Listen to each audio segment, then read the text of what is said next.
Ramadan event এসে চলে যাওয়া হয়ে গেলেও আমার ওই গুপ্তধনের রহস্যটা এখনো উদ্ধার করা হয়নি। তবে আজকে আমি কোমরে গামছা বেঁধে নেমেছি, দরকার পড়লে পৃথিবী ঘুরে ঘুরে আকাশে পৌঁছে যাব, তারপরে ওই খাজানাটা তো বের করেই ছাড়বো। ওই তো খাজানার ম্যাপটা পেয়ে গেছি।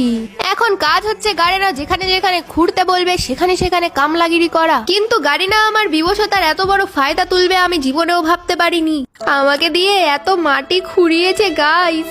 মাটি খুঁড়তে খুঁড়তে খুঁড়তে খুঁড়তে খুঁড়তে আমি এখন মাটি খোঁড়াতে পিএইচডি করে নিয়েছি গাইস। মনে হচ্ছে গাড়িনা আমাকে গেমার থেকে রাজমিস্ত্রি বানিয়েই ছাড়বে। কিন্তু অবশেষে আমার লাস্ট টপিক চলে আসে গাইস। ওই দেখো খুলে গেছে, চলো ভিতরে প্রবেশ করা যাক। ওয়াও, এখানে হালকা লুটোর বাটুর করতে করতেই জোন আমাকে ছেড়ে কালাহারি ম্যাপের দিকে রওনা হয়। আবার কপালে একটা হিট লিস্ট জুটেছে। তবে এইসব নোবরা নুবড়িদের মারা তো আমার কোনো ব্যাপারই না।